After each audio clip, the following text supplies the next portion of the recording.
இட்லி, தோசை, சாதம் எல்லாத்துக்கூடயும் வச்சு சாப்பிட்ற மாதிரி பீர்க்கங்காவை வச்சு சிம்பிளா ஒரு தொகையல் ரெசிபி எப்படி செய்யறதுன்னு பார்க்கலாம்.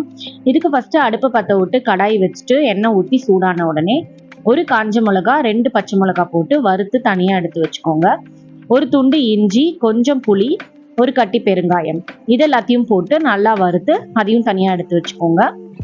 1.5 டீஸ்பூன் உளுத்தம்பருப்பு போட்டு நல்லா செவக்க வறுத்து தனியா எடுத்து வச்சுக்கலாம். இதுலயே நம்ம பீர்க்கங்காவை நல்லா கட் பண்ணி வாஷ் பண்ணி அதுல சேர்த்து இந்த டிஷ்ஷுக்கு தேவையான அளவுக்கு உப்பு போட்டு சிம்மில் வச்சு பீர்க்கங்காய் நல்லா வேகிற வரைக்கும் வதக்குங்க. இந்த அளவுக்கு நல்லா வெந்ததுக்கு அப்புறம் அடுப்பை ஆஃப் பண்ணிட்டு நம்ம முன்னாடி வறுத்த பொருட்கள் எல்லாம் மிக்சி ஜார்ல போட்டு ஒரு 15 பல்லு தேங்காய் போட்டு ஃபர்ஸ்ட் நல்லா ஓட்டிக்கோங்க.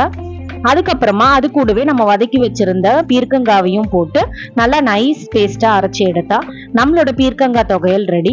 நல்லா சாப்பிடுங்க, நல்லதையே சாப்பிடுங்க. அடுத்த வீடியோல பாக்குறேன். பாய்.